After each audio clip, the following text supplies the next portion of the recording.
Addis, nilqawkom eżizaħu Maltin u għawċin għal-messaċ li l-kol kemm aħna ħajkonna bżonnu fil-ħajja tagħna. Għalhekk inħeġġitkom biex intom tisimgħu bir-reqqa, tiftħu idnejkom sewwa u tiftħu qalbkom għall-kelma tal-mulej. Kulħadd jitlob miegħi minn qalbek biex il-mulej kelmek u l-kelma talla tidħol f'qalbek u tinfidlek qalbek. Missi Addis, kellimni lejla mill-kelma Addisa tiegħek. Għameli din il-kelma tassew tinfidli qalbi, biddilli ħsibijieti u tippożizzjonani biex jien nkun fis-sewwa quddiemek. Spiritu Santu kellimni inti, għatini revelazzjoni u llum nirċievi u qatt ma nkun l-istess iktar f'isem Ġesu Kristu. Amen. Mor fi ktib ta' Mattew kapitlu 5 malajr.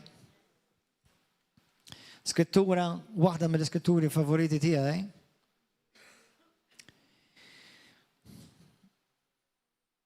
Xi ftit snin ilu kont għamilt messaġġ fuq l-eternità, li tgħix bl-eternità f'moħħok u naħseb nixtieq nerġa' nġedded daqsxejn ħsibiet lilkom jekk intom qatt ma rajtuh morru waraw il-messaġġ.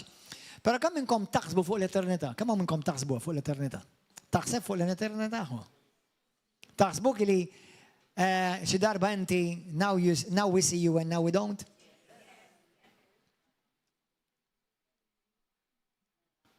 Sewwa? Jaddilkom ir-raskom li xi darba intom ħatidru quddiem Alla tal-eżerċiti li ħalaq is-sema u l-art u dak kollu huwa fihom, li ħalaq il-pjaneti, li m'hemm xejn li jaħrablu kollox jidher qudiemu bħalma tgħid l-Iskrittura fil-Ktib tal-Lut kapitlu 4 li tgħidlek kemm hemm xejn moħbi quddiem għajnejk. Tafu li ħadidru qudiemu? Tridu ma tridx ħadidru qudiemu. One day you're going to be summoned.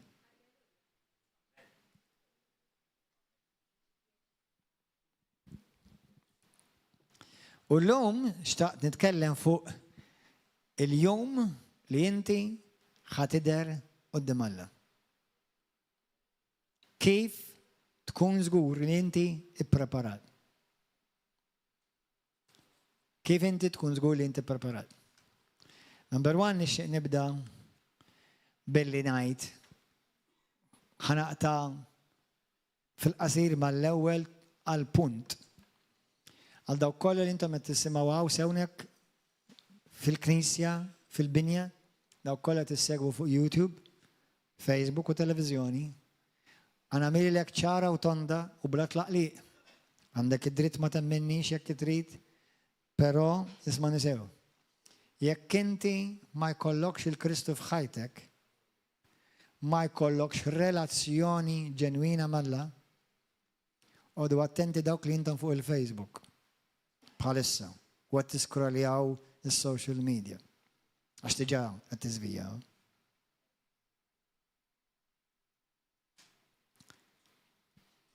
Jekk inti ma għandekx relazzjoni ma' Ġesu, id-destinazzjoni, il-moment li inti toħroġ minn dan il-ġisem ruħek, tkun fl-abissi tal-infern.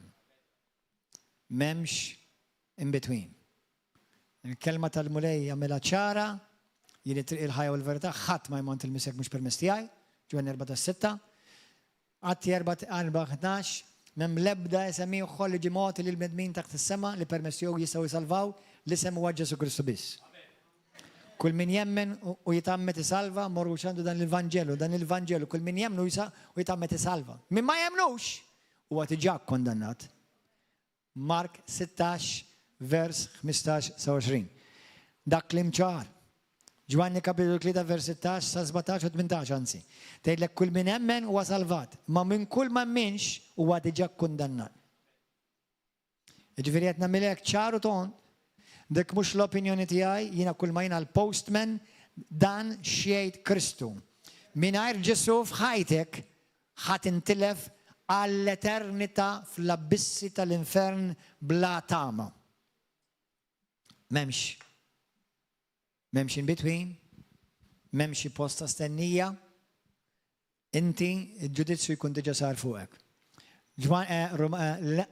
Lut 9 27 sa 29 l-iskrittura tgħid ċar li l-mument li tmut inti tiftaħ għajnejk fl-eternità u l-ġudizzju tiegħek ikun diġà sar. Biex inti tgħaddi mill-ħajja għal ħajja ta' dejjem, mill-mewt għal ħajja ta' dejjem, Ġwanni 5 vers 25 tgħidlek jekk inti tilqa' Ġesu u tilqa' l-kliem li Ġesu ġie mxandar, inti tgħaddi mill-ħajja tal-mewt għal ħajja ta' dejjem, is-salva. Imma jekk inti ma temnux, inti tmut fid-nubietek. Moħħogen.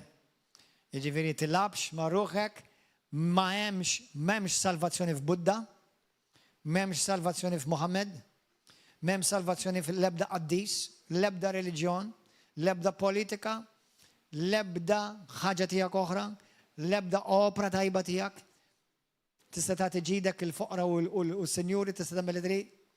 Jekk inti tiġħad il-Kristu, inti siġillajt id-destin etern tiegħek, infern. That's it. Ikun għad baqalek ċans, sakemm għadek ħaj, ikun għad baqalek ċans. Però issa nitkellem fuq il-Kristjani, biex il-Kristjani wkoll ikollhom aħna l-Kristjani, dawk li ngħidu li aħna ta' Kristu, isimgħuni sewwa x'naf li hawn minnkom tisimgħuni li intom reliġjużi. Li inti tmur il-Knisja, anke jekk tiġi di, ma jfissirx li nsalvat. Tajjeb li tiġi di, għax ħad tiġi dan il-kelma tal-Alla mhux it-tradizzjoni tal-bniedem. Imma għal dawk li intom reliġjużi li minn għalikom li Alla huwa reliġjon, Alla mhux reliġjon, Alla huwa ħaj u jirrekjedi u jixtieq minn għandek relazzjoni ħajja. U tista' jkollok di relazzjoni għax għalhekk batt il-libnu Ġesu biex inti jkollok relazzjoni miegħu. Biex inti tkun salv, nubietek ikunu maħfura, ismek jiġi miktub fil-ktib tal-ħajja, u l-moment li tala għajnek tuħu l-aħħar nifs ġodin id-dinja tuħu l-ewwel nifs l-eternità fil-ġenna ma' Kristu. Dak huwa l-Vanġelu. That's it. Jekk xi ħadd jgħidlek xi ħaġa oħra għajr minn dak li għadek kif smajt, skont Galatin kapitlu 1 vers 6 sa 9 hija twissija tal-biża' u ta' tħaxwix ta' twerwir. Jgħidlek min jippridka Vanġelu differenti minn dak ikun misħud. Jiġifieri ara toqgħodx timlajnek għax jgħidli għax dak ir-reliġjuż għalijek, ma dak il-pastor għalijek, għax dak il-guru għalijek, għax dak il-qażiż għalijek, toqgħodx timlajnek. Jekk taf dal-bniedem, tiġa jgħidlek l-iskrittura, tiġa minn tixqiegħed fit-triq tajba li taf dal-bniedem. Inti titħobbu l-bniedem, trid tirrispettaħ il-bniedem, il-dawk li ma ta' fuqek tittonorhom u tirrispettom, imma trid ikollok il-biża' tal-Alla għaliex Alla biss jista' jsalvek ruħek u Ġesu huwa Alla. That's right. Dik hija l-verità assoluta u ma tinbidel qatt għal ħadd. Amen? U xi darba inti ħajkollok temmina dik bil-fors. Kull kreatura li qatt nexed fid-dinja u qatt tgħix, kollha xi darba jridu jemmnu bil-fors li Ġesu Alla. Sa jew tgħidha qabel ma tmut, jew nkella ħajkollok tgħidha wara tmut. Ma wara li tmut ma salvakx, qabel ma tmut biss isalvak. Għalhekk l-iskrittura tgħidlek kull irkoppa titmil u kull sin jisqal li Ġesu Kristu huwa il-mulej. Jiġri jew tagħmilha issa minn rajk, jew tagħmilha mbagħad sfurzat bil-qawwa tal-Alla fuq għajtek. Amen? Mela, tillabx bruħek.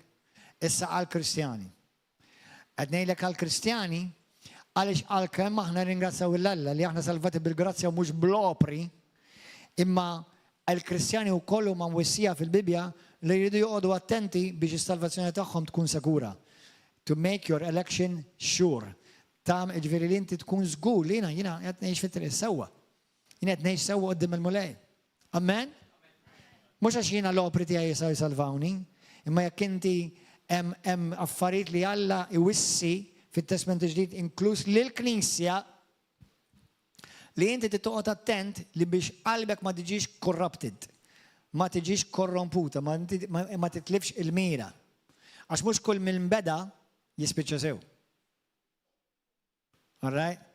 Din hija ċara fl-Iskrittura, mhux waħda hemm prinċipji, mhux waħda hemm parabola, mhux waħda hemm tal-infuq l-apostli. Amen? Infatti tista' tgħid hekk. Li kieku jiena biss salvat billi ngħid biss talba tas salvazzjoni għax ngħid li jiena nemmen. Mela l-Bibja ma għandekx tambija sa' zek lest. Jirdan, ma għandekx tambija. Imma l-Bibja, speċjalment it-Testament ġdid, huma kollha skritturi biex inti tikber u timmatura u tkun disċiplu vera ta' Kristu, disciplinat. Amen? X'lik ikun inti ġast salvat, sempliċement salvat ġast, għax tgħid jiena Ġesu Kristu nemmen li huwa l-Mulej. Nemmen tali dik is-salvak. Ma jekk vera tkun qed tagħmel qalbek ħadd ibiddilek il-kumplament ta' ħajtek. Għad ngħidha di għax hawn min jgħidha f'Malta ma' pappagallizmu. Pappagallizmu ma dak ant il-parrot shop. Ġifieri meta jiena ngħid Ġesu Kristu l-Mulej, mhux taf xejn Ġesu jgħidilna u jgħid lid-disċipli tiegħu għalfejn jissejħuli mulej imma mbagħad ma tagħmlux dak li ngħidilkom jiena.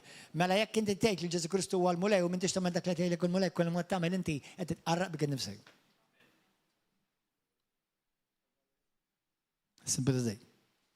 U Malta u għawdex ma d-dinja kollha ta' għaw bosta jgħidu Ġesu Kristu l-Mulej. Imma ħajtek tirrifletti l-istqarrija tal-fidi tiegħek. L-opri tiegħek ma jsalvawx, imma s-siġra tarafa mill-frott. Amen? Halleluja.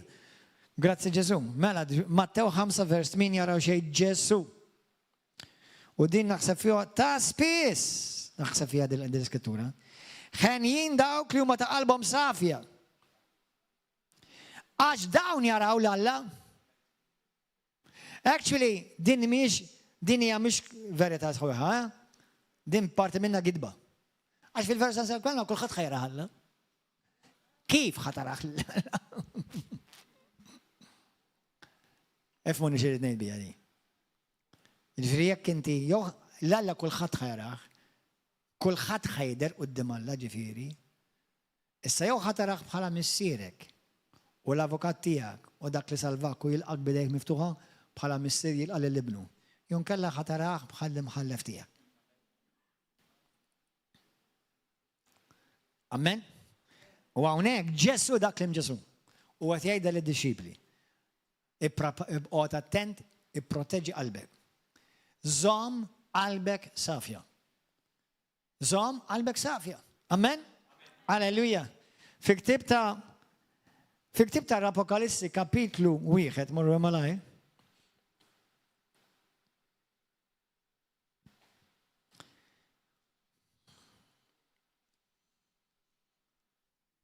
Ara xjajt Ġwanni. Ġwanni, d-disċiplu Ġwanni, dak li kiteb Ġwanni, il-Vangelo ta' Ġwanni, l-ewwel, it-tieni u t-tielet ittri ta' Ġwanni u kiteb l-Apokalissi. 5 ittri fit-Testament ġdid.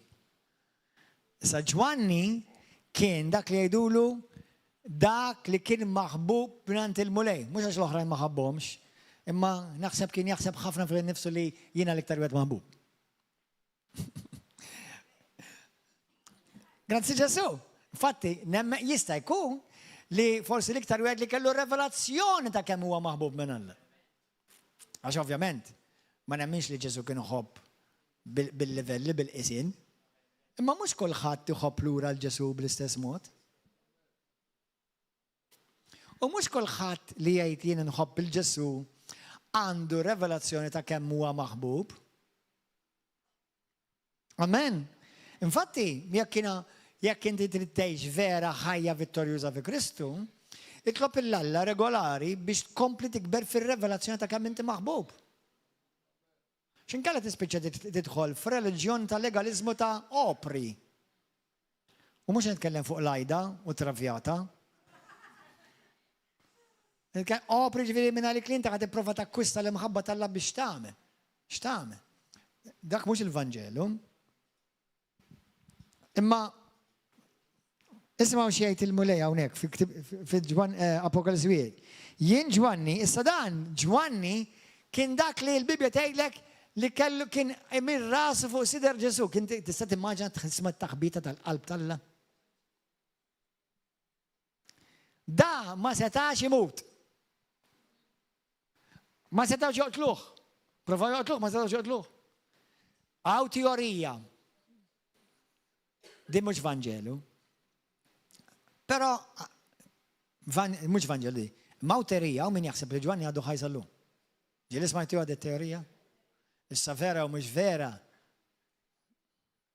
Mhux differenza ta' mill-li. Tifhem? Ma naħsibx li huwa likely, imma jekk Alla jrid hekk. Għaw xi ħadd jista' jgħidu l-Alla ma tistax. Alla xejn mhu possibbli. Tifhem? Ismani. Jekk fit-Testament il-qadim kien hemm nies li kienu jgħixu kważi 1000 sena, kull ma jrid jagħmel iżid 1000 sena oħra. U wara Alla kull ma jkunu jumej. Qed tabdu xi ħaġa? Jiena ma niċċassa b'xejn. Fosta b'xejn. Imma ngħidilkom għalhekk taf għaliex għalhekk dan. Għaliex Ġwanni tant kien mimli bimħabba Alla, sewwa. Tant kienu ħobbu l-Ġesu, provaw joqtluh ma rnexxilhomx, tafgħu f'kaldarun żejt baqbaq ħareġ leq minn floq ħareġ mejjed. Sewwa. U baqa ħaj. U imkien fil-Bibja tgħidilna fejn miet, għax għalhekk hemm min jaħseb għax kien hemm passaġġ f'Ġwanni fejn Ġesu jagħti x'tifhem. Jekk tittifhimha hekk, mhux bil-forsi tifisser hekk, imma hawn min jifhimha hekk. Li Ġwanni mhux ħajmut. Ma dik ħarħila, ħalli dik insiwa, ma tagħmilx differenza għalik għalija, int ħadd mużgu. Jiena win, jekk ma jiġix ir-rebċe. Jekk ma jiġix ir-rebċe. Jekk jiġi ir-rebċe, mhux ħammutu grazzi Ġesu. Nkunu l-unika poplu fid-dinja qatt li rat poplu ma jmutx. Grazzi Ġesu. Jalla jiġi r-rebċe. Jalla li aħna dak il-poplu li aħna naraw il-miġġa tal-Sidna Ġesu Kristu. Amen. Imma titkun ippreparat. Jien Ġwanni ħukom u sieħeb tagħkom fit-taħbit u fis-saltna u fis-sabbar ma' Ġesu. Jien sibt ruħi fil-gżira jisimha Patmos minħabba l-kelma Alla u x-xida ta' Ġesu. Darba f'jum il-mulej ħassejtni merfuħ fl-ispirtu u minn warajja smajt leħen qawwi bħal tromba. Jgħidli kull ma tara niżlu? Okay. U bada jiddeskrivi kif jidher Ġesu li mhuwiex bħal l-istampi li naraw. All right? Jiġifieri jidher sabiħ ma wer id-dinja. Mhux għax ikraħ, għax tantu sabiħ. Vers 17. Jien kif rajtu waqgħet isni mejjed f'riġlejha. Iżda ora sa idu l-leminija fuq qalli tibżax jienu l-ewwel u l-aħħar. Isimgħu eżis Musulmani. Isimgħu eżis Jehovah's Witnesses. Ġesu qal jienu l-ewwel u l-aħħar. Jien ħaj, jien kont mejjed u wara jien issa ħajja għal dejjem ta' dejjem u għandi li jinsabu l-miftieħ l-infitaħ tal-mewt ta' post il-ħajji il-mejtin. U vers 8 l-istess skrittura simili tagħha Ġesu jgħid jienu l-alfa u l-omega u fit-Testament il-qadim u anke fil-Koran Alla jissejjaħ alfa u omega. Jgħid il-mulej Alla li hu li kien u li għad irid jiġi dak li jista' kollox. God Almighty. Ġgħodu attenti. Għal Ġesu jagħmilha ċara jekk intom ma temnux li jienu tmutu fid-nubietkom.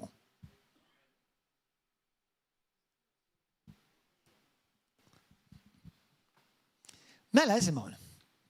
Halleluja. Kif ħanippreparaw jiena u inti ħatkun żgur li int sew quddiem Alla. Number one qegħdin ngħixu f'ġenerazzjoni li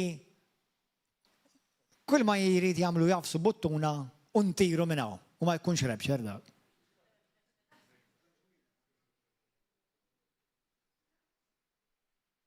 U Malta ma tantx iddu mit-tir. Sewwa ġifieri tnejxu dik hija r-realtà tal-ġenerazzjoni li tnejxu fiha. All right? U mhux jekk hux ħadd iġri din il-gwerra, meta ħadd iġri. Għax l-istudjużi, riċerkaturi, u dawk li qed jitkellmu bombastiku qed jgħidu ħadd iġri żgur. Mela jiena u inti qabli dik il-ġenerazzjoni li ħanaraw gwerra nukleari u jista' jkun ftit sigħat il-bogħod. U jekk hu hekk ħadd intaqa' Alla.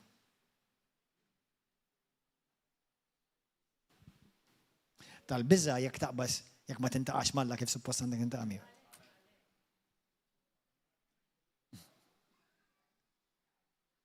Għattifmu għalek għalix importanti? Jek verament il-rapture dal-waqt ġej bħalma tgħidu ħafna, u m'għandix dubju li dal-waqt ġej, imma jgħidu ġurnata partikolari, dik ħanħallija fidej il-mulej, jiġi meta jiġi l-importanti li tkun lest.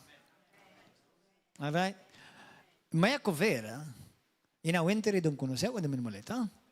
Għax nista' nassigurak jekk qed tgħix fid-dnub, m'intix ħad inħatafna. U jekk ħad tibqa' hawnhekk, mhu jisma' l-messaġġ tiegħi x'jiġri jekk inti tibqa' hawnhekk wara r-rapture. Hemm ħafna fuq il-YouTube li huma tajbin ukoll. Jiġifieri jiena u inti rridu nkunu lesti. U ħassejta ċara fl-ispirtu tiegħi biex nagħmel dal-messaġġ illum, Dan mhuwiex messaġġ ta' yeah, halleluja. Dan huwa messaġġ li jdaħlek għaxortok u jarblek. Infatti xi ħaġa interessanti, qegħdin fi żmien profetiku, fi żmien tal-Jum Kippur, sewwa u ta' the trumpets, għadek karet għandu tromba. Fi żmien ta' trombi għada, fi żmien ta' trombi daw il-klatim li ġejjin, li huwa bħalissa daw żmien profetiċi huwa żmien fejn Alla it-tromba tiegħu il-tromba tiegħu hija l-kelma tiegħu għalina. Taġobni tromba dik il-xafar, nħobb indoq, amma msamma, l-importanti għalli inti tisma' tromba tal-kelma tiegħu. U it-tromba tal-kelma tiegħu huwa il-poplu tiegħu preparaw għal-miġġa tal-mulej, tafu. Mela se nafti, jekk Alla jdoq it-trombi biex jipprepara n-nies tiegħu għal-miġġa tal-mulej, ifisser ħafna mill-poplu tiegħu mhux preparat. U skont diversi viżjonijiet u ħolm ta' bosta nistella, ħafna mill-Kristjani mhumiex ippreparati. Jalla kollha żbaljati, imma skont kliem profetiku, viżjonijiet u ħolm li bosta ikollhom, il-maġġoranza tal-Kristjani mhux ippreparati.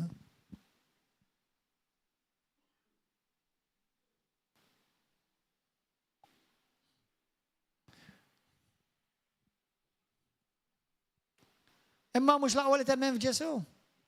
Anka d-demonju jemmem f'Ġesu.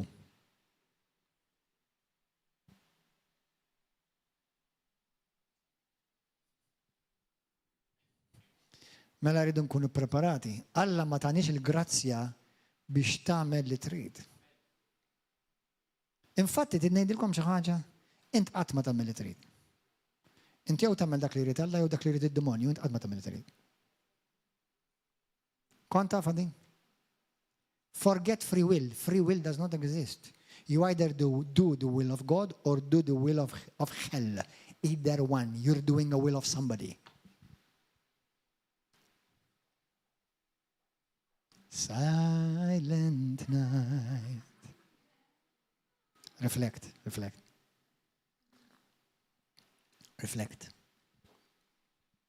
Thank me later and give glory to God always. Reflect. Hallelujah. Għalix rajtilkom dal-passaġġ? Għalix dan huwa l-maħbub tal-Alla. Dan huwa dak li kien imil rasu u jisma' t-taħbita tal-qalb ta' Kristu.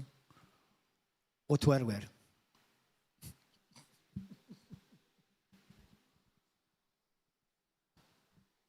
U twerwer. U Ġesu qallu tibżax.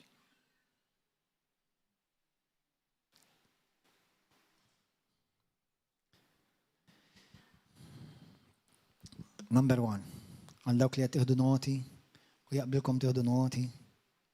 Toqgħodux taraw is-social media, ħanejlkom ċaru tont. Tinsultawx l-Ispirtu Santu. Number 1. Kif ħadd tipprepara qalbek, kif ħadd tkun taf li żgur ippreparat qudiem il-mulej. Isma'w sew. Kulħadd jgħid dal-kliem, missi qadis. Kellimni. Għamni dan il-kliem jippenetra li qalbi. U ġenwinament ibiddilli ħajt il-lum. Għada ma nafx, jak narax. Imma l-lum. U anke jekk ma id-dum ma tiġi Ġesu f'din id-dinja. Naf li inti tista' seħli f'kwalinkwa ħin trid. Unsibruħi qudiemek. Spiritu Santu, kellimni ċar f'isem Ġesu Kristu. Number 1.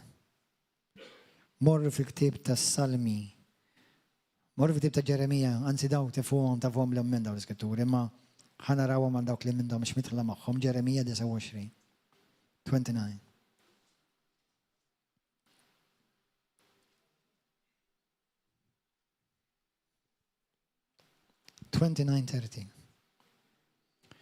Ara xejt il-mulej, vers 12.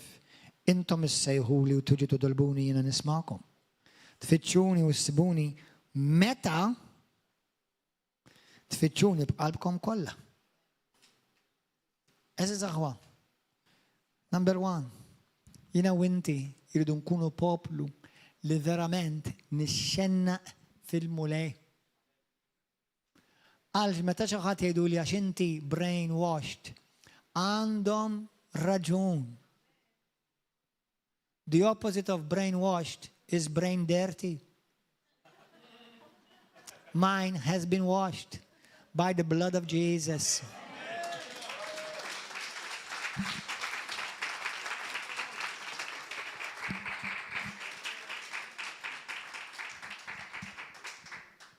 U vera, x'meta kont id-dinja, I had a dirty mind, like all of you. But it has been washed. Thank God. Amen. Thank you, Jesus. Mela, titfittxu b'qalbek kollha. Tfittxu b'qalbek kollha. Aħwa, ma rridx nimpressjonakom u mhux indoq l-ebda tromba għax bħalkom raġel uman, naturali uman, bħalkom tentazzjonijiet bħalkom ikolli tal-ħajja kwalinkwa, ġifieri minn kun kollha. Imma jekk noqgħod naħseb fuq ħajti, ma nafx jekk tgħaddix 5 minuti jekk ma naħsibx fuq il-mulej fuq xi ħaġa li għandha relatata ma' Kristu. I'm possessed.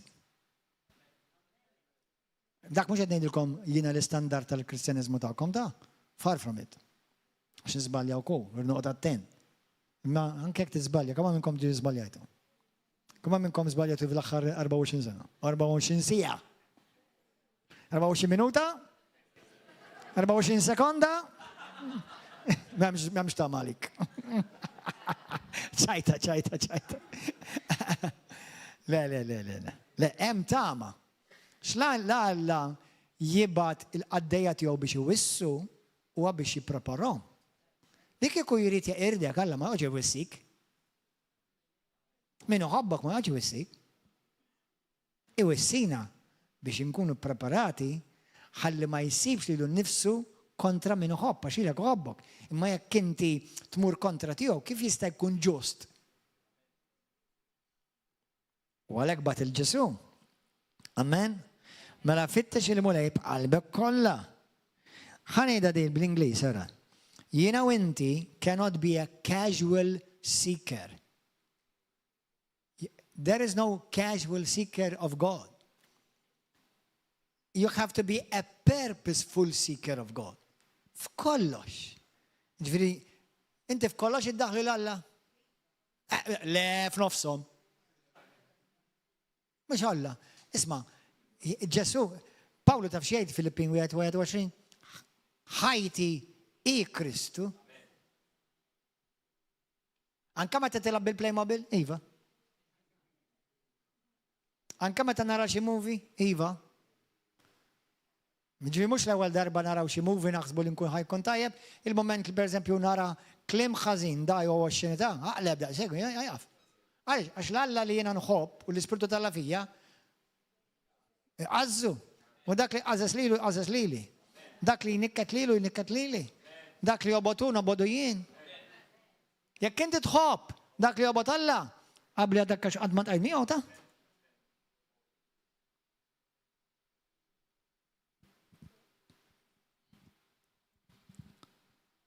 Halleluja. Ġeremija, Salmi 119. Grazie Ġesu. Salmi 119,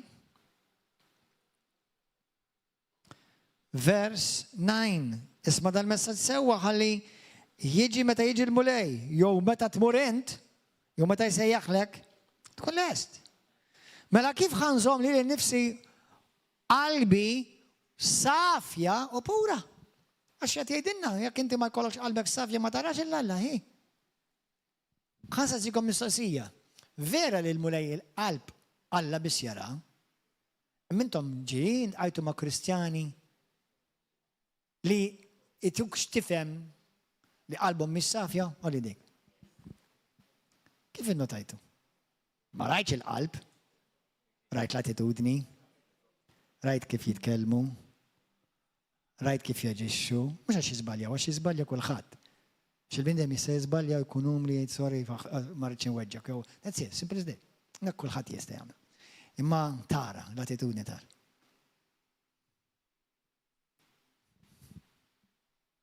Ġieli ntqajtu ma' Kristjani li tibda jgħid ta' di qalba mhix qiegħda sew. Vera Alla jara l-qalb imma ħanejdlek ta' qed tirreflettija sew fuq barra u mhix sabiħa. Għaliex, kif tkun taf, kif tara fil-qalb tal-bniedem posti? Mill-abbondanza tal-fum. Tirrevela l-qalb.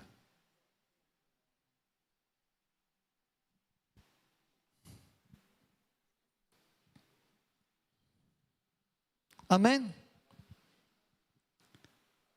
Mela, jina u inti kull jum, kammil darbet il-kom di jina nejdulkom biex nejnkom intikom eżempju, da mux biex nuqat indoq it-rombi. Avolja Alla dal-waqt indoq it-romba kbira diħu.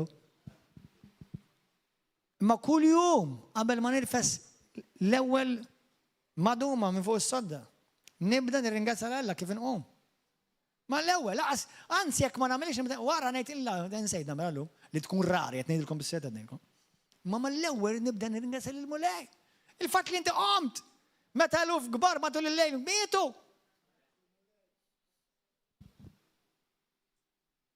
U la qomt l-iskop tal-Alla f'ħajtek għadu mhux lest. Amen. Halleluja. Kull jum irringrazzjah ta' kollox. Meta tiekol itlob irringrazzjah bilek dak li kien. Meta tiltaqa' ma' xi ħadd, meta jbierkek finanzjarment, il-fatt li għandek xogħol, il-fatt li għandek karozza, il-fatt li għandek dar, il-fatt li għandek ħwejjeġ. Irringrazzjah. Daħħal l-Alla f'kollox. Ħalli jkun kontinwament qudiemek. Alleluja. Grazzi Ġesu. Mela fittex, mhux fittex għax mitluf ta' jiġifieri seek, go after, ix-xennaq għal-mulej l-ewwel qabel kollox. Salmi 119 vers 9. Tgħidlek kif jista' żagħżugħ jew żagħżugħa jimxi safi. Kif jista' jkollok ħajtek safja? Billi jħares il-kelma tal-Alla. Kif ħan min id-bijat midnub jien? Imintella bil-kelma tal-Alla kull jum. Imtella bil-kelma tal-Alla kull jum. Kull jum aqra l-kelma, kull jum. Qed ngħixu f'soċjetà u f'ġenerazzjoni li llum id-dnub tiegħek inti tista' tkun taf kemm swilek. Il-mobile tiegħek illum li għandek jgħidlek kemm dnibt illum taf? Kif? 10 minutes you read the Bible. 7 hours YouTube.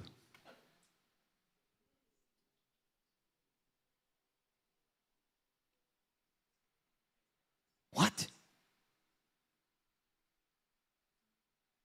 7 sigħat għamilt nara YouTube jien illum. Holy smokes. Ma konċ naf. Oh, le, taf. Għamilt lek tajtek smartphone biex ifakrek.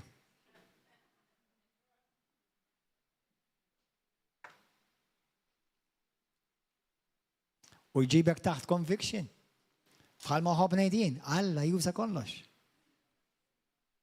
Mhux ix-xitan biss juża da, anke Alla biex jgħinek. U meta l-telefon tiegħek jgħidlek you spent 50 hours on social media this week. Żgur ma għamilt fuq il-bibja 50 hours go. Jew għattaħi mal-mulle. Aħna qed ngħixu fi żminijiet it is the generation isimgħuni di. I'm gonna release this prophetically. But I pray for repentance in Jesus' name. We are living in the generation of distractions. Multiple distractions. And unfortunately, some of them are good, but they're still distractions. Point 2. Il-Bibja, il-kelma tal-la tissir priorità f'ħajtek, jekk inti tgħix ħajja safja. Mhumiex passi diffiċli daw, ġas jirrikjedu deċiżjoni u dixxiplina. Il-Bibja tissir il-priorità ta' ħajtek. Aħbi l-kelma tal-la f'qalbek. Għadna kif rajnija, Salmi 119, vers 11. Il-Bibja, il-kelma tal-la hija dak li ħadd titrasformalek kif taħseb, kif topera, kif tgħix, kif titkellem. Il-kelma tal-la hija dak li ħadd biddillek il-fema tiegħek anke politika.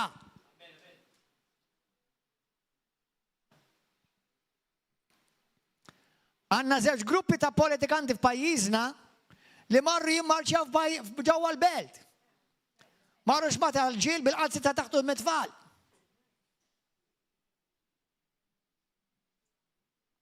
Bit-tanga. Qudiem it-tfal, mhux fil-klabb għal-jom, fil-klabb għamel it-trid. Ħadd ma tifaqfer, ma pubblikament qudiem it-tfal. U l-mexxejja ta' pajjiżna jimmarċjaw quddiem.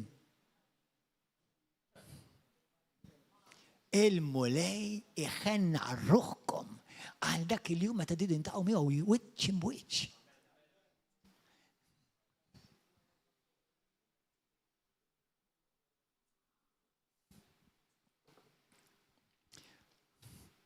Bad nidem talla Charlie Kirk ma nsemmu xejn fuq. These things reveal you. Malta, these things reveal us.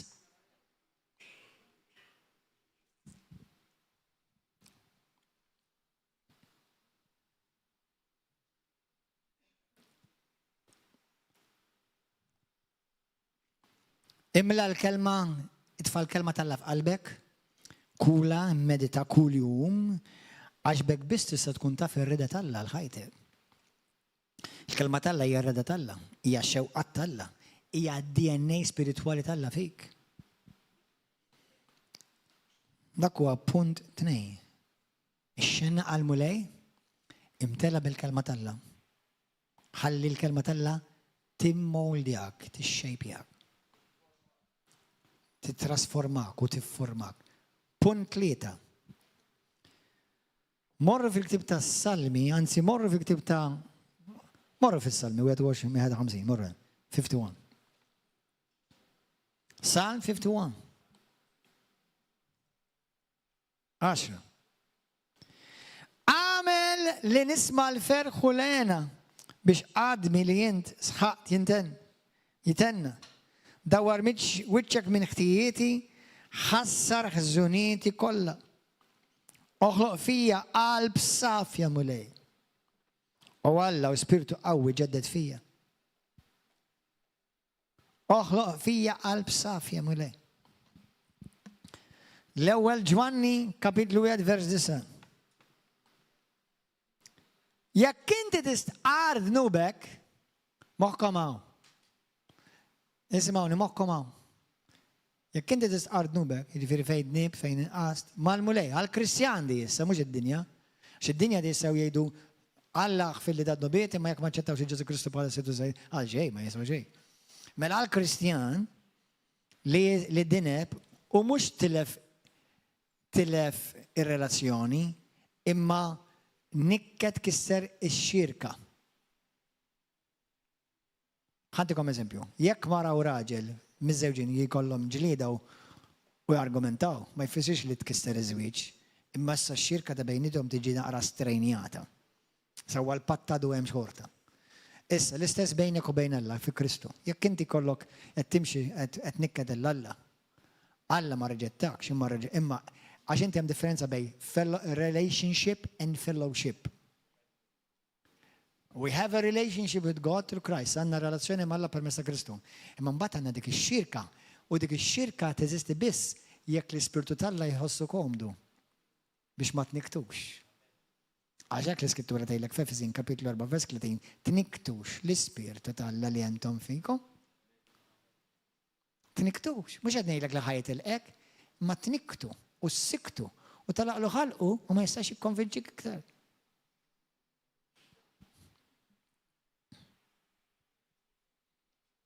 Fil-ktib tal-ewwel Proverbi 28 morru hemm.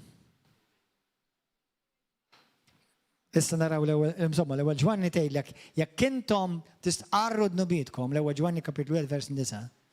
U fidil li jaħfrilkom dnubietkom u jaħliskom u jaħsilkom minn kull dnub jew minn kull ħażen.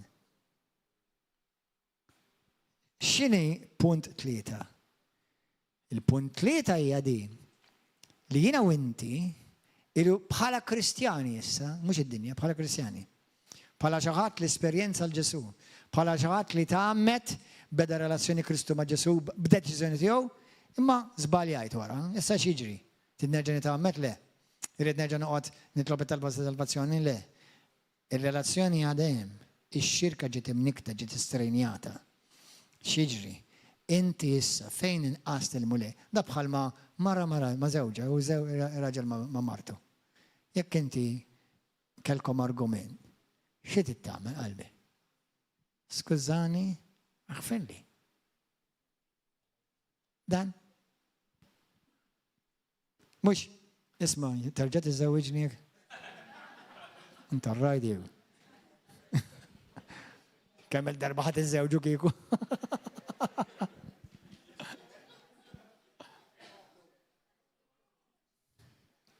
Amen.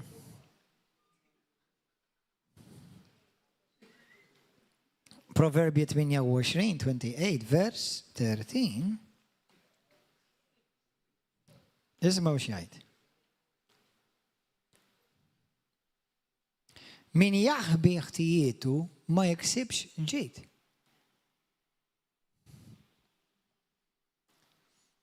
Jekk żbaljajt, jew weġġajt xi ħadd, kun li mamma mia.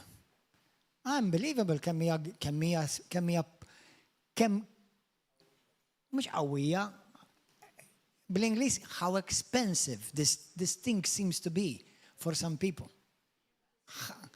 Kemm xi ħaġa ta' ma nafx xiex biex jgħidu sorry, I'm sorry, tqila, sorry. Simple, sorry. Sorry, weġġajtek. Sorry. Kellimt ħażina. Sorry, l-attitudni tiegħi hemmhekk kienet arroganti. Sorry. Sorry, weġġajtek ma rridx inweġġak. U inti bħala Kristjan li ġejt maħfur ħafna, aħfer instantanju. Anzi, tittaħfer qabel ma talbuk il-maħfra. Tittaħfer minn qabel. Imma jekk inti tkun li titlob il-maħfra, ħajkun hemm iktar ċans li twettaq dak li vera Alla fl-aħħar mill-aħħar irid, rikonċiljazzjoni.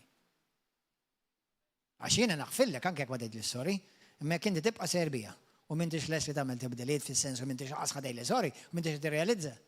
Jiena ħanħobbok xorta u ħanitolbalik xorta, imma hija. Inti m'intix qed turi li m'intix turi li ebda tib tandima u dispjaċir li inti jiraw tiflaj. Għamel int, no problem.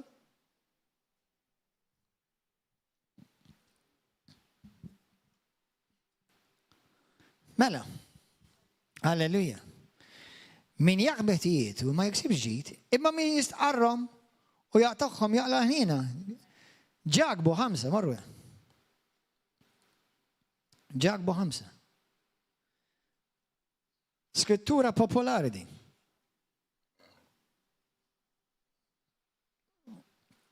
Halleluja. Vers 16. Stqarru wieħed il-ieħor. In-nuqqasijiet tagħkom u tolbu għal xi xejn. Ismawni. Żbaljajt, weġġajt il-xi ħadd, inqast il-xi ħadd. Mur kellima. Inqastek, skużani fejn inqastek, skużani fejn weġġajtek. L-ieħor jew l-oħra naħfillek, nitlob għalik. U jitlob miegħu, jew magħha. Xi kultant tistgħu wkoll jibbaġġajtu l-xulxin. Pereżempju, koppja ta' spiss iweġġgħu l-xulxin. Mhux wieħed jew l-oħra, tnejn. U tolbu għal xulxin. Aħwa fi Kristu. Tolbu għal xulxin. Iffaċċjaw xi di xi ħaġa li ħafna Kristjani jaħarbuha. Għalhekk imbagħad jibqa' dejjem qatt qisu l-mbib qatt ma nagħlaq, l-istorja qatt ma ġiet magħluqa. Hekk Alla jrid. Taf kemm tirrikjedi umiltà min-naħa tiegħek biex inti dik l-istorja talaqgħa sew. U jekk inti tifhem l-imħabba tal-Alla u tgħid li inti tħobb, inti tagħmilha, dan obbligu.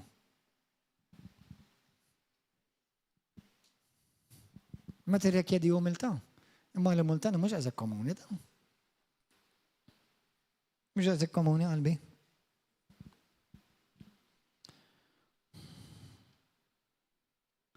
Mela stqarru wieħed li ieħor nuqqasijiet tagħkom. Ismgħuni ħa ngħidlek xi kultant. Tistennix li xi ħadd ieħor bil-fors ħajġi jgħidlek sorri jew aħfilli għax naqstek jista' jkun ma jiġu qatt. Inti x'ħad tagħmel? Naħfillek xorta? U nitlob għalik? Min qalbek? Biex hekk tfiq u t-talba tal-bniedem ġust magħmula bil-ħerqa għandha qawwa kbira. Alleluja.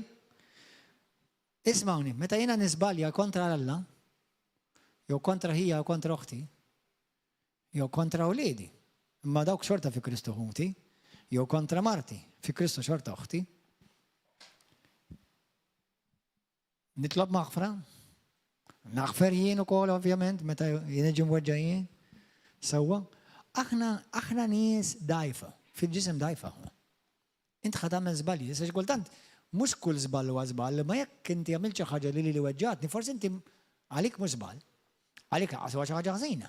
Ma forsi li irritatni u weġġatni u offendietni. Ma nieqaf. La tweġġani u offendini, qed ngħidlek li tweġġani biha jaqaf. Jekk inti tiġi taqgħod li inti tweġġa' lil ħuk u lil oħtok, tista' tgħidli fejn hi l-imħabba tiegħek lejn ħuk? Fejn hija l-imħabba tiegħek lejn oħtok? Għax iskrittura tgħidlek jekk inti tagħmel xi ħaġa lil ħuk u l-oħtok qed toffendihom, tagħmilx iktar għall-imħabba ta' ħuk u oħtok. Hekk tgħidlek l-ewwel Korinti 8. F'dak il-passaġġ jgħidlek jekk inti tiekol xieka lil ħuk ludi toffendih għax huma taħt il-liġi. Tiklux dak li kell. Mela li iktar importanti minn ħuk. Illum il-ġurnata ma jkunx ikel paroli fuq il-vojt fil-Facebook. Qed tweġġa' lil ħutek. Tibax tagħmlu.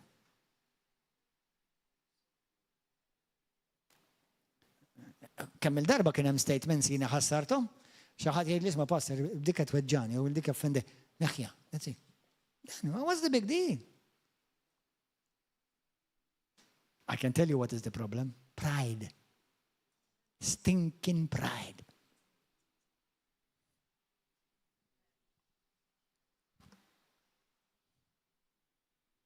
But I love you, bro.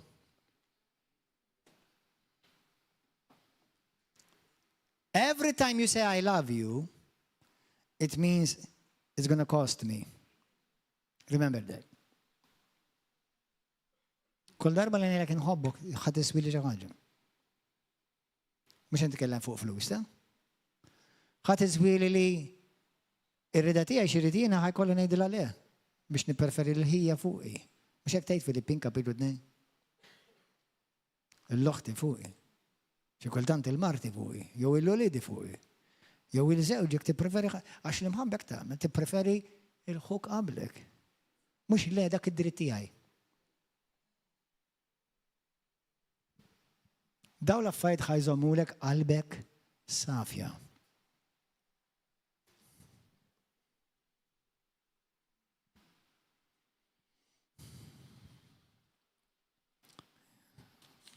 Żomm qalbek safja ħwa. Meta tiżbalja, stqardnu bek malla u ma dak li jkun forsi li żbaljajt malaj. Kun kapaċi tgħid sorry. Ma tiswix flus ħasra. Imma tgħidx kemm iġġib fejqan. Kun kapaċi biex tapologizza. Fittex rekonċiljazzjoni. U taf l-iskrittura tgħidlek malajr. Taf li tgħidlek malajr. Kemm inni Kristjan 30 sena. Nara Kristjani, ovvjament, bil-fors Kristjani ħanara, biex ħanara Musulmani, ġena ma Kristjani mela. Imma li iweġġaw il-xixin, sew jakkux forsi bil-forsi u għaxin kalla kunem ġifijiet, li idumu ikaxkru. Time heals wounds. That's a lie from the pit of hell. Time does not heal anyone.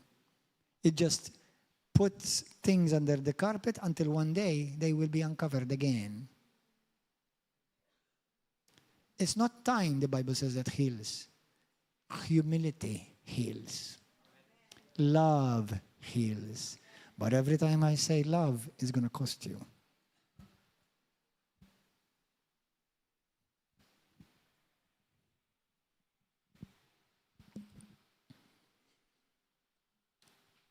Efesin kapitlu 4, morru hemmhekk malajr.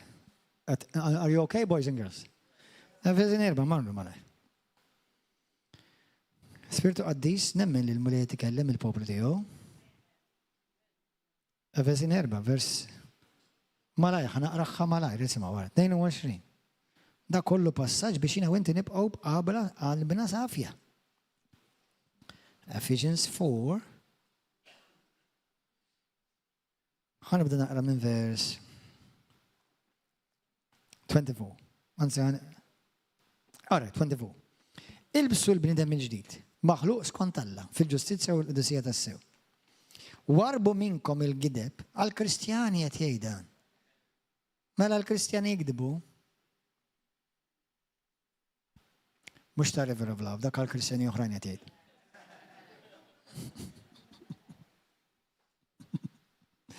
Warbu minnkom il-gideb u għajdu l-verità wieħed kontra l-ieħor.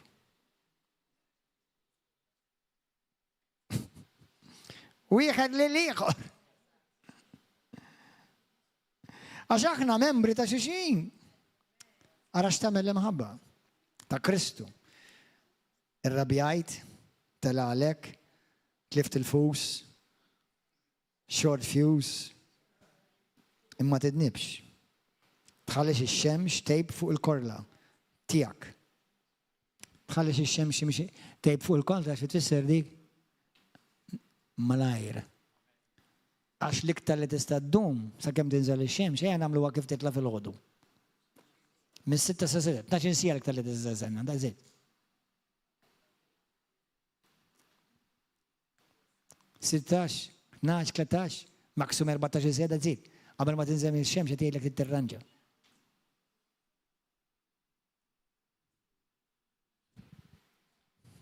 Kemm niżlu talgħu xmux? U għadhom iġorru l-anżita u paroli fil-vojt u valenu. U tittider b'qalbek safja quddiem Alla ftakar.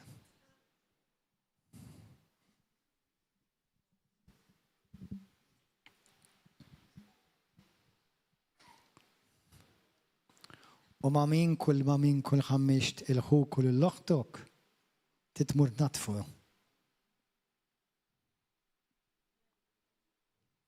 Għaxin kella ħajsir ħassibu jistennik qudiem it-tron. L-akkużatur.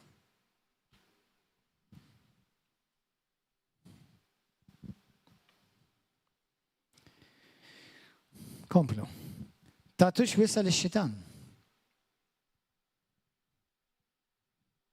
Xitan taħsaqajja. Mux hekk mela. Mux hekk ma tagħmilx għalejk huma. X'fejn hemm il-kontra dak li l-Bibja tajtaw, ix-xitan ħajkun hemm. Iqis il-ħallil li ma jinsraqx iktar. Ħan il-fezna aqallijiet illum. Kristjani, il-vattu t-taksi tħallsu xorta.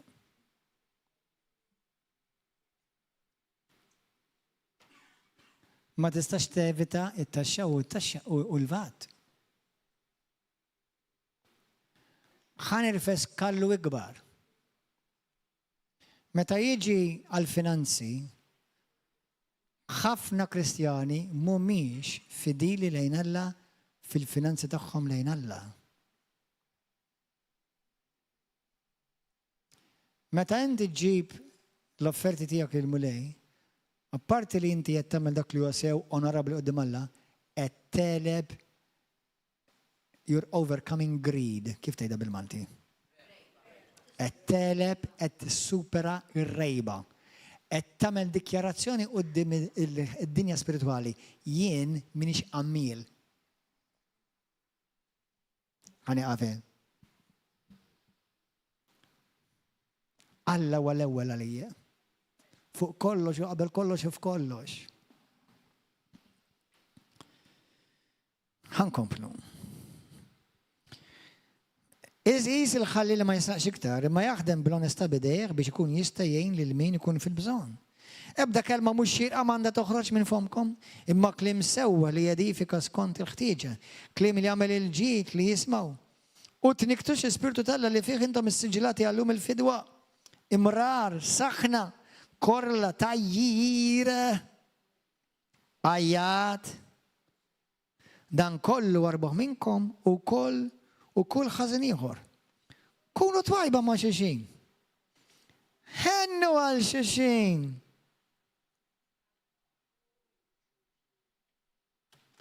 Aħfru lil xulxin bħal ma' Alla ħafer lilkom fi Kristu. Ara jiena naqfillu ma' hi, issa miwlix, ma rridx inħallsih. Wasal f'widnejja u ħatasallu lil min ħatraqala di. Tiġix tgħidli qed nitfal botti, anzi qed inkellmek dirett minn ma nsemmi ismek. Ma rridx nagħmel editing ta' dak il-video għax hemm fuq dak il-video. Iva sir naf. Ara xi mħabba. X'art taħfir, lek ta'. Minti se tidnaddaf il-ħmiġ li ħallejt waraj.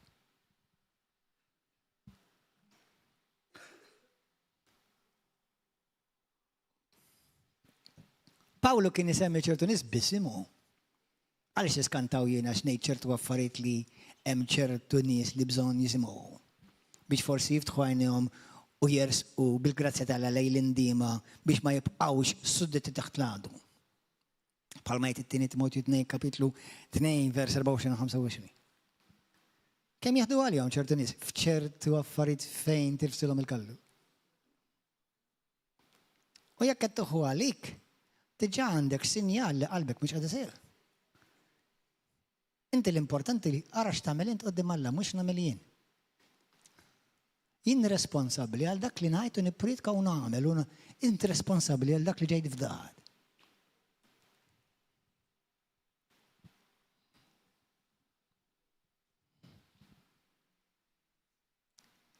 L-ewwel tifrex il-valenu u taħseb li okej. U taħseb li issa okej, għax qed sarri. Taf li huwa gossip għandu l-potenzjal jitfak fl-infernu. Il-gossip waħdu. Li tuqgħod tgħid fuq nies, aħseb l-odju, aħseb bl-odju, aħseb wara. Avolja m'hemm l-ebda tip ta' gossip b'imħabba, se nassigurak. Amen. Halleluja. U dak li inti tmur tistqar ma' ħadd ieħor, make sure li tistqar tiegħek mhux tal-pastor, jew tal-mara tiegħu, jew tat-tija, jew tal-kuġina, jew tal-għaxer, jew tal-griter, jew tad-dikin, tiegħek mhux tistqar mela ta' ħadd ieħor.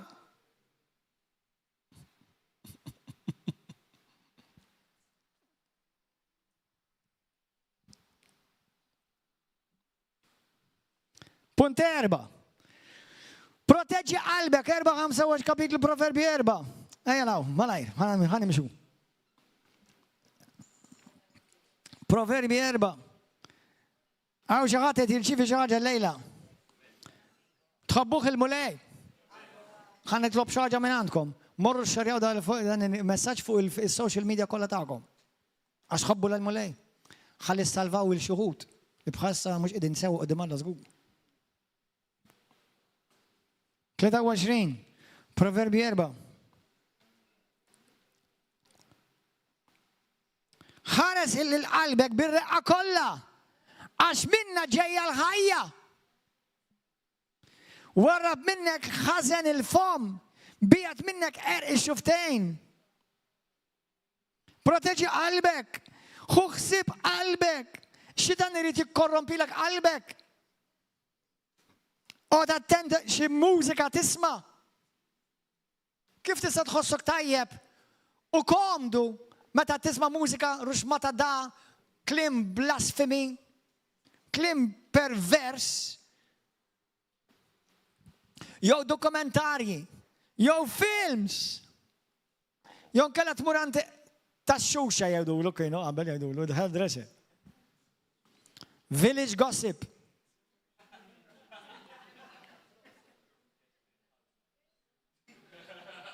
Eżatt, tajba din, kien hemm dak is-sensiela qabel Desperate Housewives. Vera, ta' ngħidlek. Ipproteġġi qalbek, proteġġi ħsibijietek, ipproteġġi x-xewqat tiegħek. Ismawni, ma nafx jekk hux jagħtaw dak il-brother, imma ċempilli wieħed brother, wara kollox mhux biss, anyway hawn ħafna, li pereżempju jkollhom problema jew tas-sigaretti jew tal-pornografija jew tad-droga. Dawk huma kollha nubiet serji. Imma l-gossip huwa dnub serju ħafna iktar ta' għax huwa ġej minn qalbek dak. Ma ħanejdilkom ħaġa. Ħanejdilkom xi ħaġa li għenitni ħafna fil-ħajja tiegħi. Hemm xi ħaġa tixtieq tinħeles minnha kun onesti, hemm xi ħaġa tixtieq tinħeles minnha minn holiday. Tidnejlek x'ħad titlob minnhom il-qudiem għamela minn qalbek u tinħeles. Itlob l-Alla jgħinek toboda dik il-ħaġa. Jekk huwa sigarett, jekk huwa alkohol, jekk huwa lob tal-azzard, jekk huwa pornografija, it-talba tiegħek issa mhux lord ħlisni mill-pornografija ma jistax jeħilsek għax tħobba hi. Trid jeħilsek minn dak, inti kif tista' tinħeles minn dak li għadek tħobb. Allura t-talba tiegħek għandha tkun hekk kara mulej għejni ndombodu dan id-dnub. Il-biset free, il-biset priced. Ikkuwa sigaret, mulej għejni nobodu dan id-dnub. Għejni nobot inqasqas. Għaw nies li anka jiġu jew anka kienu jiġu dan il-fellowship, mena telju anka rġile, mux nisabis. Daqs mara xieħa mandi xejġ tajjeb, tajt jibaj u jek mux dak dik jew. Arbin mara xieħa, bla snin.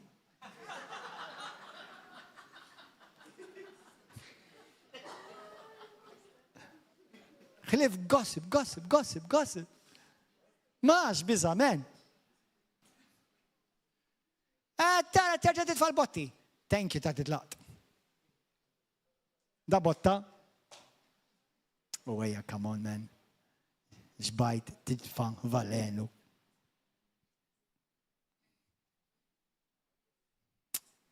Mux aħjar tmur tindem. U għajdlu mulej, aħsil li fommi. Waħda no biex ħalli xlif minn fammi ma joħroġ xlif ġit u klim ta' korraċ biex rrit nikkritika da, rrit nikkritika lil dik, rrit kollox tikkritika ġażogħani.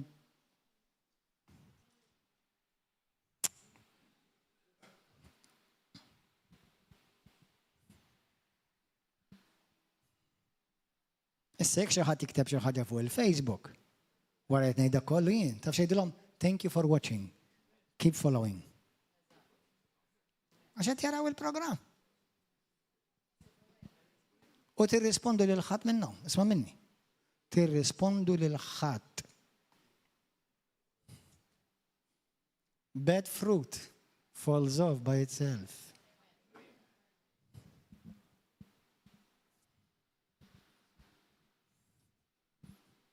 Inti kompli għamil is-sewwa, kompli xandar il-Vanġelu. Imxi bil-mħabba aħfer, birek u tlob għaliju. Jekk ma jridux jagħmlu sew, tibża xi darba jridu jagħtu rendoku.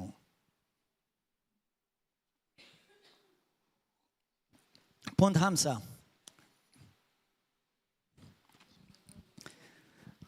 Galatin kapitlu 5 vers 16, marru malaj. Galatin 5 vers 16, jismaw malaj. Daw għalix dawn il-punti kollha biex jina inti ngħixu qalb safja. Qalb safja. Jiġifieri titgħix sewwa. Sew mhux għax blopri, da kollu daw il-punti taf x'inhuma huma riflessjoni vera Alla jaħdem fija. Dak tfisser ta'. Jiena meta kont fid-dinja da kollu ma kienx importanti, kont tal-bibi minn da kollu. So, ma once li Alla vera jaħdem fik, titħalli dil-kelma tagħmar f'qalbek u tbidlek. Jien ngħidilkom imxu fl-ispirtu taqgħux għall-passjoniet tal-ġisem. Il-passjoniet tal-ġisem mhumiex bis-sess. Għax kulħadd hekk jaħseb kif tgħidlu passjoniet tal-ġisem. Araw x'inhuma l-passjoniet tal-ġisem. Li jmorru kontra l-ispirtu u l-ispirtu huwa kontra l-ġisem dawn huma tnejn kontra xulxin biex ma jħallukomx tagħmlu dak li tixtiequ. Jekk lilkom imexxikom l-ispirtu tal-Alla m'intomx taħt il-liġi u l-emejjel tal-ġisem huma magħrufa żina, orajt dik hija sess, faħx, dak mhux sess, nuqqas ta' rażan, idolatrija, seħħer, mibeda. Mibeda ma' ċertu Kristjani. Forsi ma jammettuwiex, imma titarom kif jitkellmu u kif jaġixxu tgħid da vera għandu l-mibeda. Da r-raġel vera għandu qalbu mhux qiegħda sejjer. Dil-mara vera kif titkellem vera ħanejlek kattiva. Mela. Da r-raġel vera aħdar. Ġesu ħanin. Ngħidu li aħna Kristjani jridu nħobbu xulxin, kif taqbad titkellem hekk? Jekk m'intix biss Kristjan biss tal-isem. Li jeżistu ħafna.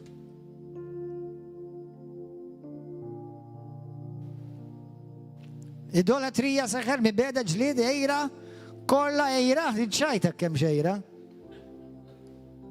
L-ejra li waqqat il-Luċifru mill-sema. Korla u l-gburija, ovvjament. Ambizzjoni firda, partit, invidja, sokord baħrit u ħwejġ bħal dawn li l-Kristjani għat inwissi. Bħal ma wissejkom qabel, min jagħmel. Ġifieri min jgħix daw, mhux min jizbalja, x'kulħadd jiżbalja. Min jagħmel daw l-affarijiet jagħmelhom stil ta' ħajja tiegħu u vera ma jkunx hemm indiema, għodu attenti għax ma tiridx issalna tal-lar. Simple as that. Il-Kristjani qed titkellem. Jiena mhux qed nitkellem ma' nies li jgħid li pastor għandi challenge u qed naħdem fuq, praise God. Dak kulħadd. Imma le, l-istess, nibqa' naffeċ u niġġustifika, mbagħad iddur tgħidli mhux anke jien tagħmel hekk. Number one mhux bil-fors anke jien. Imma tieni laqqas kieku inti mela jien ħansalvak, ma inti qudiemi ħadd idher.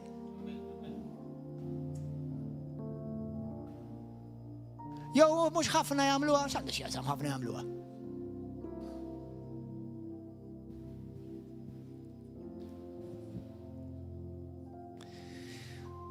Itlob Ispirtu Santu kuljum. Di xi ħaġa importanti jeżiż aħwa Kristjani speċjalment, imoħħkom hawn.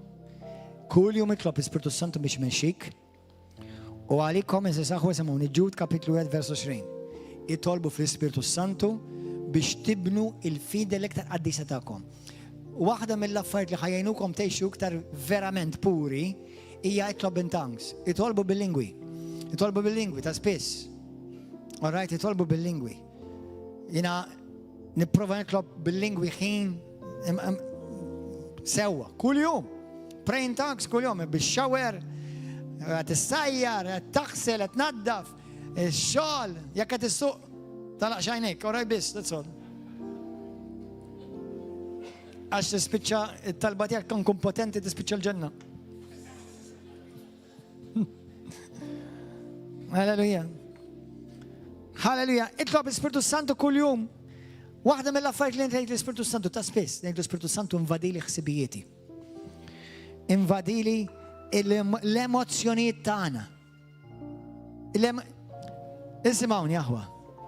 Xi ħaġa li ħasra tikkorrompi ħafna Kristjani. Kull forma ta' gburija qed lilek innifsek. Zero tolerance. Lejn il-gburija, tolleranza zero. Issa qabli xaħat jgħidlek, inta titkellem jew dik qed titkellem ma da. Ismawni. Tħares lej ħadd. Ħares lej Ġesu biss, ja ħasra. Moħħok li inti titqabbel lilek ma' mija jew ma' xi pastor jew ma' xi apostlu. Qabbel lilek ma' Kristu.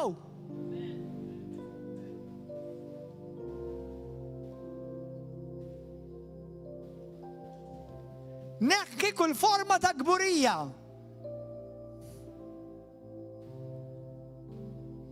U itlob Ispirtu Santu jigwida kull jum. Punt 6, ibqa' umli. Bħajtek iddependi biss fuq Alla. Iskrittura kemm darba smajnija Ġeremija kapitlu 17 vers 5. Misħut il-bniedem li jafda fuq il-bniedem. Jina mhux qed ngħidlek afda fuqi. Afda fi Kristu. Imma Kristu x'jgħidlek titħobb il-lajrek, titħobb il-proxmu tiegħek, tirrispetta lill-proxmu tiegħek, tirrispetta dak ta' fuqek whether you like it or not, and you have to show it.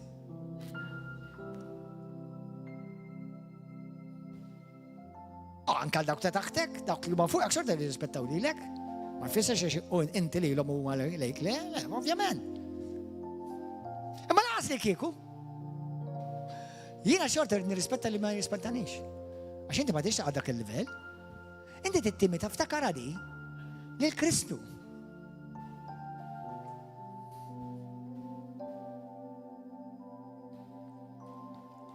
Kemm il-darbet ta' di, jiena jekk il-pastor tiegħi jien naf jaqleb u jsir transessuali jibda jelbes ta' mara. Nippermettilu biss għal-karnival, ma nvodu. Ismani, laqas għandi ċajta, laqas ġviri. Imma xi ġifieri. Għalija jiena ma nitfixkilx, jiena dik ma tfixkilniex. Ovvjament nibda ngħid miskinx ġaralu daħħa batrazu u nitlob għalih u ngħidilkom ejja nsumu waħda nobis għalih. Sewwa? Imma bija ma tfixkilniex, fimt? Ma jfissirx żbalju bil-forsi nisbalja jien. Jekk tisbalja l-mara tiegħi bil-forsi nisbalja jien. Jekk nisbalja jien bil-forsi tisbalja l-mara tiegħi. Le. Għalhekk żommajnek fuq Ġesu inti. Jiena nagħmel x'nagħmel, ismawni. Jiena xi kultant ikolli, mhux xi kultant, ta' spiss, ikolli nimxi b'paċenzja kbira u b'imħabba kbira ma' nies li ma jrunix qattra rispett. Qattra rispett, anzi arroganza. Tinten.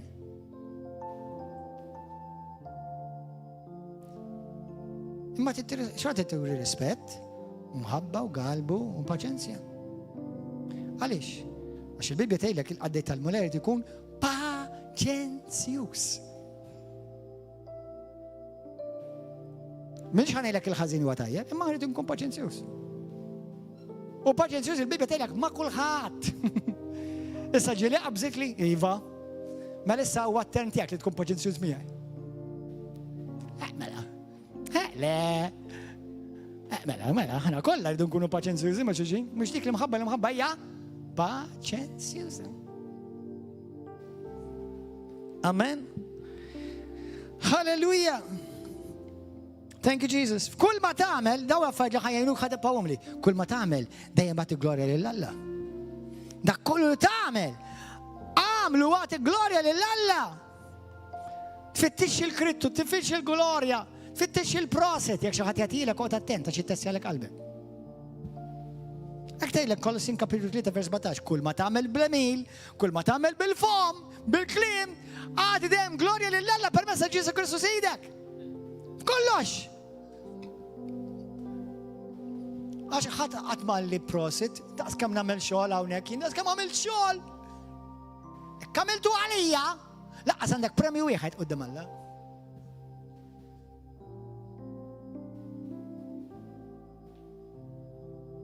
Għal min għamiltu x-xogħol. Għalija l-pastor għamiltu. Ħanejdilkom ħaġa. Tuħux għalik. You wasted your time if you did it for me. Issa nifhem li aħna naqdu lil Alla permezz naqdu lil xulxin, għax Alla m'għandu bżonn tindif, m'għandu bżonn zeba, m'għandu bżonn siġġi. Ġifieri meta jiena naqdi lil poplu tal-Alla nkun qed naqdi lil Alla. Sewwa, ġifieri jekk għax faċli ngħid jiena naqdi lil Alla fejn. Ma jekk inti taqdi lil Alla ħataqdi lil poplu tal-Alla. Imma waqt li qed naqdi lilkom jien dar qed nagħmel il-lejla qed naqdilkom. Imma għassax laqset nagħmlu għalik qed nagħmlu għal-mulej. Tifhem? Ġifieri ġejtu x-100, 200, 300 jew 3 minn nies, ma tagħmilx differenza l-istess konni prietka. Għax jien qed nagħmlu dan għal mulej. Amen, aħwa, halleluja. Thank you, Jesus. U jiena u inti jekk irridu ngħixu għaliex għax dawn l-affarijiet iżommulek qalbek safja. Ħadara l-Alla! Mhux bħala l-imħallef tiegħek u jgħidlek quddiem għax jien ma nafekx inti li tagħmel il-ħażen. Amen. Dgergir. Huwa kollu sinjal ara, gergir, gossiping. tfesfes. Slender, taqlaq lajja fuq in-nies. Defiance, meta jina nisfidak lilek, taf xed nuri lili? Inti kbura, għandek problema ta' kburija. Apparti l-iskrittura tgħidlek is-sottomettu lilkom infuskom lil xulxin, u tgħidilkom is-sottomettu wkoll nisa lil żwieġkom, u intom tidu sottomettu wkoll il-leaders. Jekk jiena ma nissottometx il-dawk ta' fuqi, il-problema mhux tagħhom, tal-problema tiegħi. Ma dak żbalja, dak mhux problema tiegħek. Dak kull tiegħek għandha. Inti tiddendi konta kif inti ġixxejt quddiem Alla miegħu jew magħha. Ma nafx għaliex, ċertu Kristjani ħossom ġustifikati li jekk jiżbaljaw max jiena għamel għandi l-liċenzja sa żbaljaw. X'għandu x'jesu.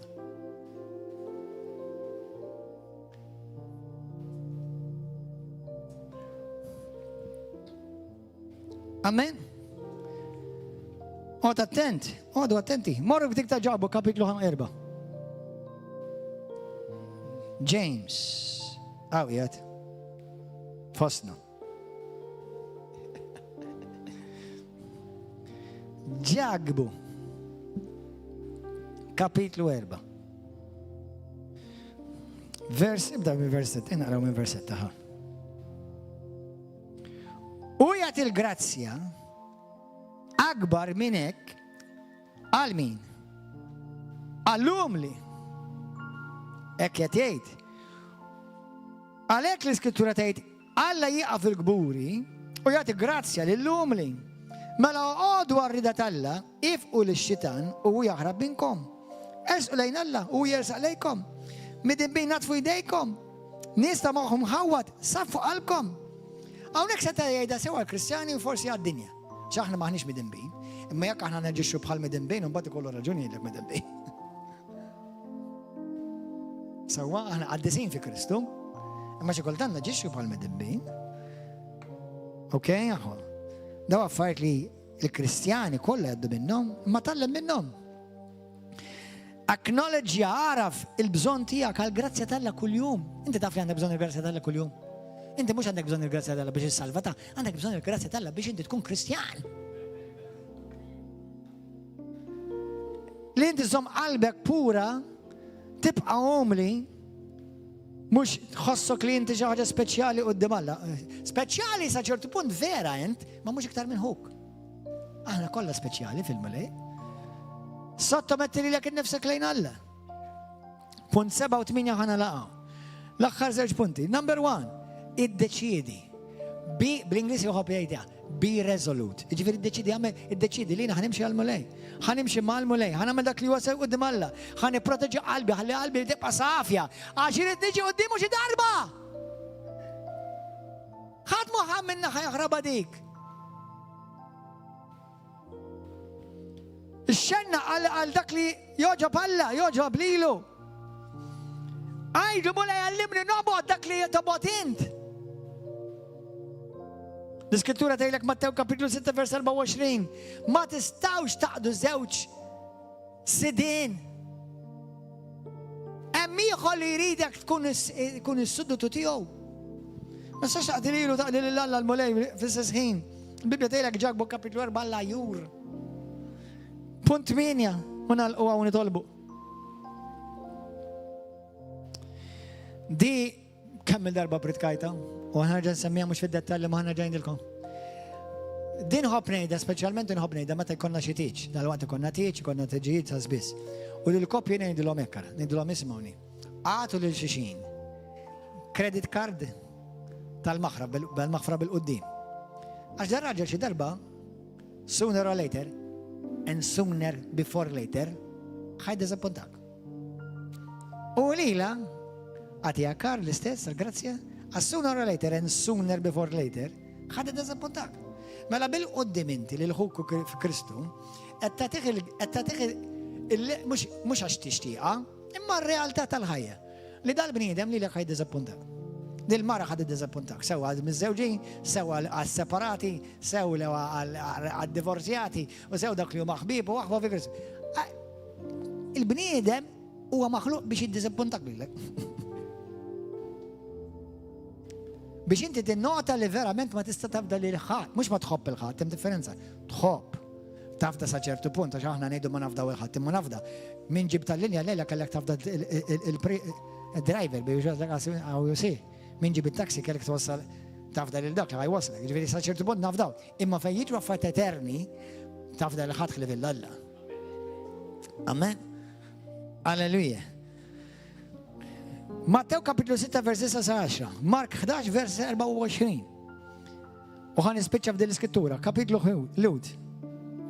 Skrittura kemm il-darba naqra u nerġa' nimmeditaw.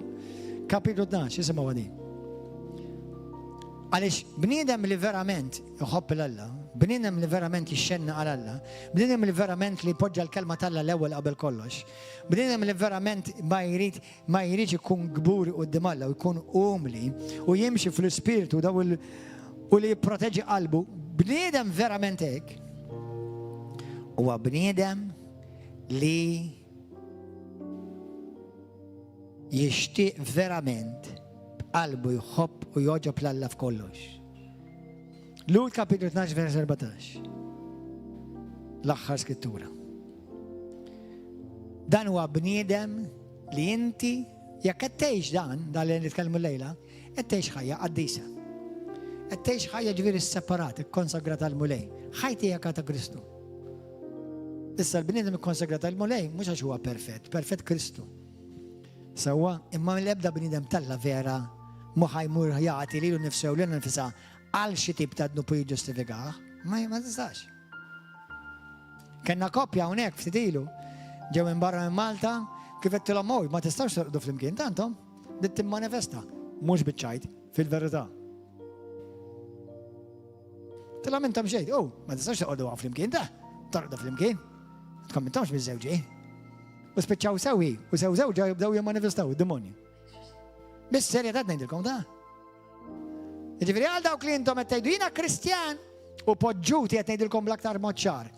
Apparti li qed tpoġġu ruħkom fil-perikolu tmorru fl-abissi tal-infern qed tistiednu spirti imniġsa f'ġisimkom u f'ruħkom. U daw it-tnejn kienu Kristjani. Toħdux for granted tal-li kulħadd jgħidhom dawn l-affarijiet. Jiena naf nies li fi knies oħra ġieli sama jgħidu li pastor jiena l-pastor qatt ma qalli li kont fid-dnub. Kif il-pastor ma qallekx li intom tgħixu fid-dnub poġġuti? Meta ġejt River of Love jiena bdejt nisma' dawn l-affarijiet. Kif jiġifieri ma kontx taf inti ġifieri li intom qed tgħixu poġġuti? Jista' jkun ħalli ngħidu jekk forsi l-pastor ma kienx jaf, jew metlux il-verità kollha. Imma għiex inhi ħanejdlek qed ngħidilkom bl-aktar mod ċar. Pastor suppost li profeti għadli huma x'inhuma, jekk inti tissejjaħ Kristjan u qed tgħixu fl-istess dar, tagħmlu stess flimkien qed tgħixu l-ħajja taż-żina u tad-dnub u l-ħażen. U m'intomx ħadd tidħlu l-ġenna.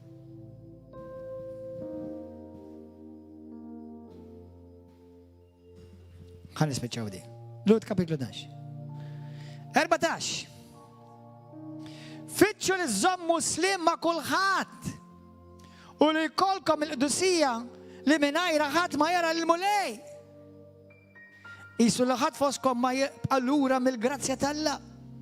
Kif tista' tibqa' lura mill-grazzja tal-Alla? Kif?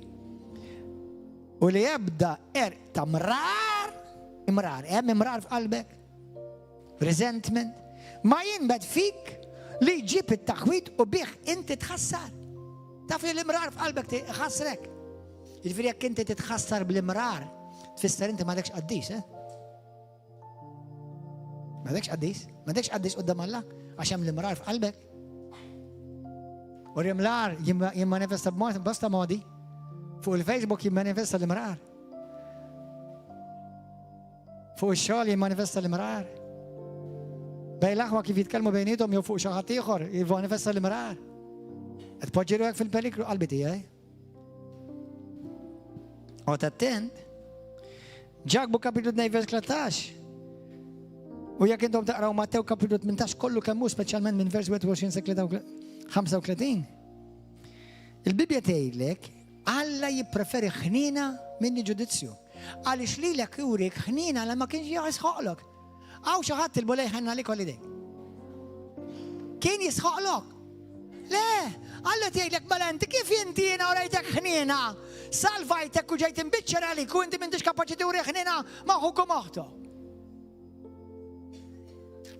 Mhux qed ngħidlek il-ħażin ngħidlu tajjeb, imma daqshekk aħfer uri ħniena għax inkella l-ġudizzju ħajkun ibes miegħek ta'. Infatti il-Bibja tgħidlek vers 33 ta' Mattew kapitlu 18 ta' xtejtu li Alla nkorla ma dak li ma ħafirx somma żgħira meta ġie maħfur tant somma kbira u qallu Alla jaqgħaddej ħażin. U spiċċa tafaw il-ħabs.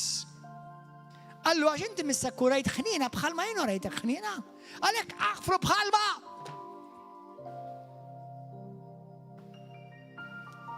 Jekk għadak is-semmi għadak ma ħfirx.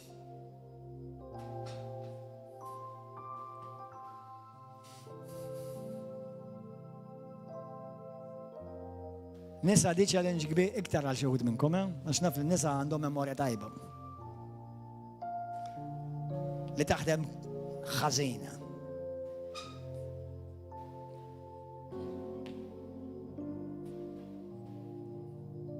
Għajn baxxu rasnu. ħani tolbu malajr. Klob mija, għaw xaħat jgħid li passer kelli bżon nisma dil-kalma, nisma. Grazzi Ġesu. Il-lejla, ejja nkunu l-kol kam aħna, qalbna vera safja. Istek xaħat jgħid li għajma għax inti bil-botti. Jekk hija l-verità, hu l-bottijiet kollha. Tħalli xejn fuq l-iskaffa kollha ħudhom il-botti u kollha ftaħhom. Di tal-botti jaqtaw, amen. Jekk hija l-verità, applika, full stop, dan. Uri umilta bejnek u bejn Alla, mux għax xaħġa arsi dak li l-ek u dajli għax botti, mux botti, tak xoli baster.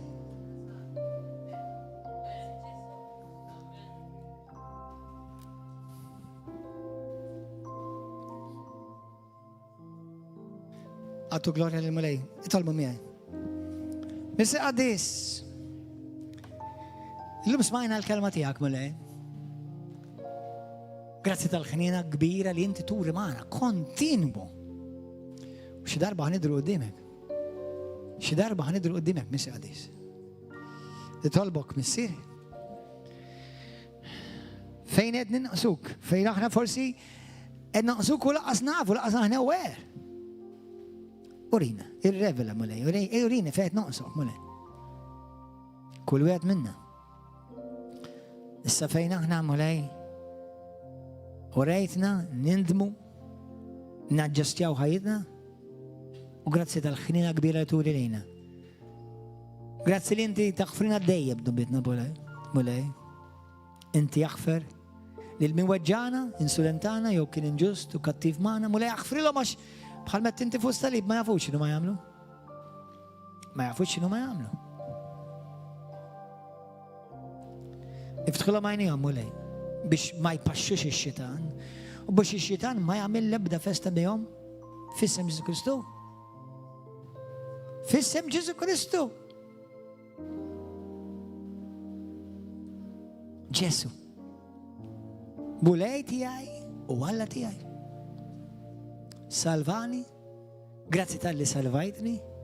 Permezz tal-grazza tiegħek biss jinsalvat, mhux bl-opri tiegħi u bit-tajjeb tiegħi u bid-disija tiegħi. Ma bid-dem prezzjuż tiegħek biss. Imma wkoll għallimni biex inkun disċiplu ġenwin. Biex dak li tobgħod int, nobgħodu jien. Sa kwalinkwa dnub mulej li hemm f'ħajti li forsi m'iniex aware fih, jew xi wħud minnkom jekk hemm xi dnub li huwa inti aware tiegħu. Ixini. Jekk hemm inti imximkien fejn inti ma mxejx fil-maħabba kif suppost. You did not walk in love. Lejħuk, lejħuħtok. It's painful, love. Go and, Sidna Ġesu. L-imħabba tiegħu, swietlu. It's not easy, I understand. Ma xednejlek li easy, laqas għalija easy da. Għal-ħadd mi easy. Ma bil-grazzja tiegħu. Bil-grazzja tiegħu. Bil-grazzja u ħnina tiegħu, bis-saħħa tiegħu, biss.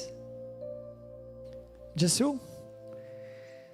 Min weġġak, ejlu li min weġġak, ejlu mulej, għal min weġġakom, min weġġak li l-ek individualment, mulej naħfer لذاك الانديفيدو لذيك الانديفيدوا ونطلبك خلنا اليوم تفضل سبيرتو قدس تياك فوقهم باركهم باركة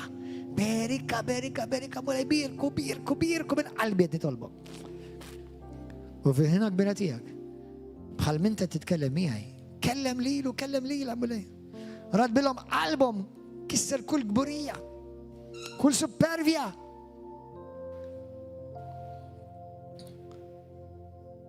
جسو أغسلني بالدم قدس تياك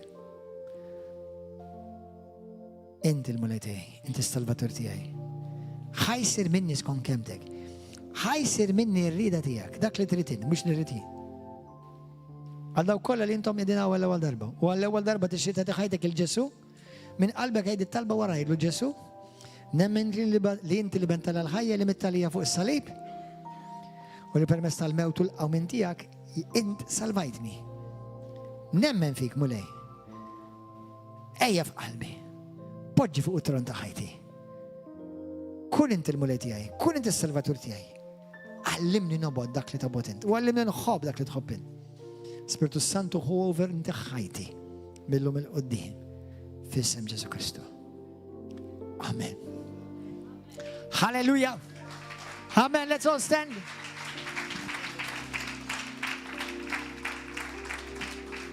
grazie Gesù jekk hawn xi ħadd għandek bżonn it-talb, you're welcome biex toħroġ għat-talb biex nitolbu għalik hawn xi ħadd minnkom il-ġodda. Halleluja, ejja nkantaw din id-diska li vera tixraq. Wara smajna.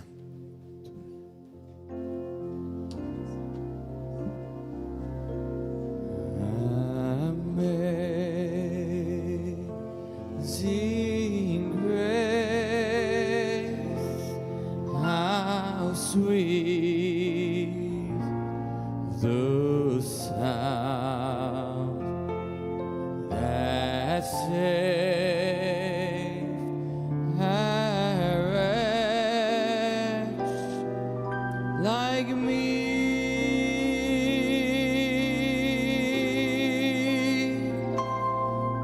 I was lost, but now I'm found. Was blind, but now I see. Amazing grace, amazing grace, How sweet the sound that saved a wretch like me. Hallelujah! I once was lost, but now, hallelujah, I'm I'm found. Was blind, But now I see. Hallelujah. Eżis aħwan ta' YouTube u Facebook u televizjoni. God bless you. Narawkom għada fil-ħodu, nfakkarkom għada fis-sitta ta' filaxija ħajkonna Glory Night of Worship hawnhekk. Ejjew ħajkonna session fejn ħanqimu l-mulej għall-mużika, gospel ta' ima u ta' adorazzjoni. Ejjew